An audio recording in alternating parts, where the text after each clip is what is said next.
talk about JK and Brooke in this last episode. So JK, he says life has been on the up and up. He's been living at his mama's house, eating her home cooking. He's out here getting thick, and he said he has a good job. Things are well with Brooke.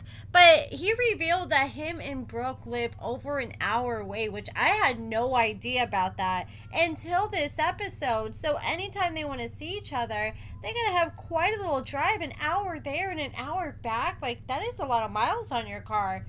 Especially for Brooke, who's now doing food delivery to make a living. All the miles she's putting on her car from that, on top of seeing JK. And JK, he's got himself a whole new grill. And I'll give him a credit that he took his money from the show.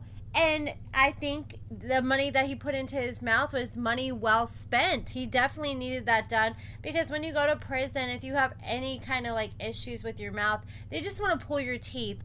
Fun fact, I think Brooke has dentures or implants herself. This is a picture of her teeth 10 years ago, and it looks drastically different than the teeth that she's rocking on the show nowadays. Maybe she was the one that helped talk JK into getting the dentures. She said that she loves that she no longer has to kiss on no rot mouth. It's been 8 weeks since JK and Brooke found out that Brooke wasn't pregnant. Brooke broke down. JK promised that he was going to treat her better. So he decided 2 months later that he wants to show her that he's trying to make an effort in this relationship. So he decides to make the hour drive to pick up Brooke. He takes her to this like little bridge where people put on these logs and they put their names, their anniversary on this fence or bridge, and it's supposed to represent their love. There's a bridge near me that does the same exact thing, so he decides to take Brooke to do this, and he's acting like this is his idea. I highly doubt this was his idea. I bet this was the producers that came up with this idea. I bet $20 was the producer's idea. But either way, it seemed like Brooke was loving every second of it. She's like, oh my gosh, it seems like a fresh new start for us. I think this is the first time I've seen them like really get along the whole season. Then Brooke told JK, well, if you want us to continue being on the up and up, then you need to talk to your dad, and he needs to cut off Alex ASAP. So apparently JK's dad and Alex are like besties. She calls him on the regular to vent about JK. He knows all of JK and Alex's business, and JK pulled up on his dad to try to talk to him, and he really didn't sound too confident like he was going to really be able to achieve much, but he still decided to give it an effort. So he showed up. His dad was trying to like trim down this tree, and he gets to talking to his dad, and he's like, yeah, so I really need you to stop talking to Alex because Brooke doesn't like it. She feels like you don't really talk to her. And the dad was like, well, Brooke doesn't make an effort to talk to me. Alex goes out of her way to see how I'm doing, to try to get to know me. Brooke's never been like that for me. So it seems like he kind of looks at Brooke like she might be stuck up. She doesn't want to be involved with him. But Alex is the complete opposite. Like, he's everything that he would want in a daughter-in-law, it sounds like. And JK was like, yeah, but Brooke isn't feeling this. And the dad was like, well, you're still close with Alex, so how are you going to tell me not to be close with Alex? And JK had like a little smirk. He's like, what are you talking about? And the dad was like, look, Alex tells me everything, and I mean everything. The dad admits that he talks to Alex for 3 or 4 hours a night some nights. I guess he's a trucker, so he's on the road. Alex will call him, vent to him for hours. I'm sure she called him after that little fight with Brooke.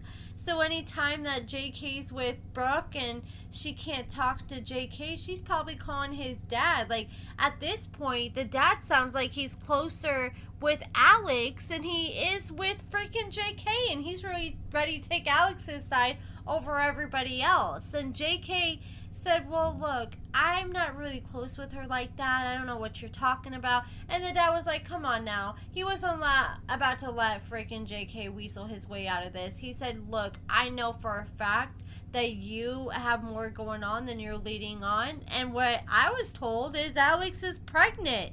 And JK was like, wait a minute. So now I'm confused. I'm saying the same exact thing. that means Alex is pregnant again, because he's making it sound like Alex just told him this very recently, and Alex was just telling Brooke she had a miscarriage. So she already pregnant again. That means JK has already been back, freaking taking her to Pound Town since he last admitted to it, which honestly doesn't surprise me, especially with Brooke living an hour away.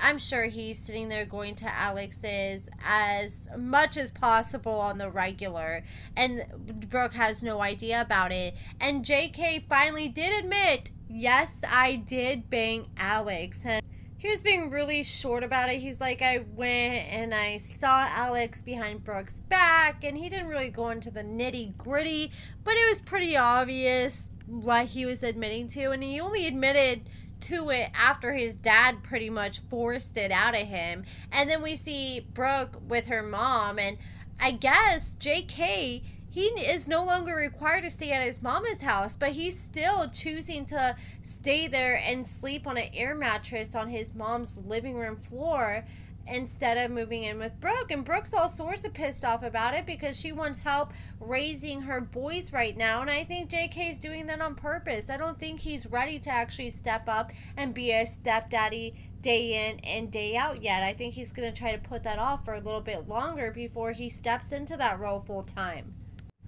Plus, he's still able to do what he wants to do living an hour away from Brooke. I think he's still able to have his cake and eat it too and sneak around without Brooke finding out. I wonder if she still has that tracker on his phone. I'm sure she does.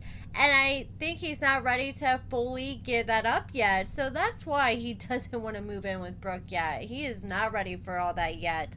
But that is pretty much it, guys. Let me know what you guys think about Brooke and JK in this last episode in the comments below. According to their Facebook, it looks like they're still going strong, which honestly is really shocking. And I want to be shocked if WeTV ends up bringing them back for another season. But let me know what you guys think. Give this video a thumbs up, subscribe, and thank you so much for watching.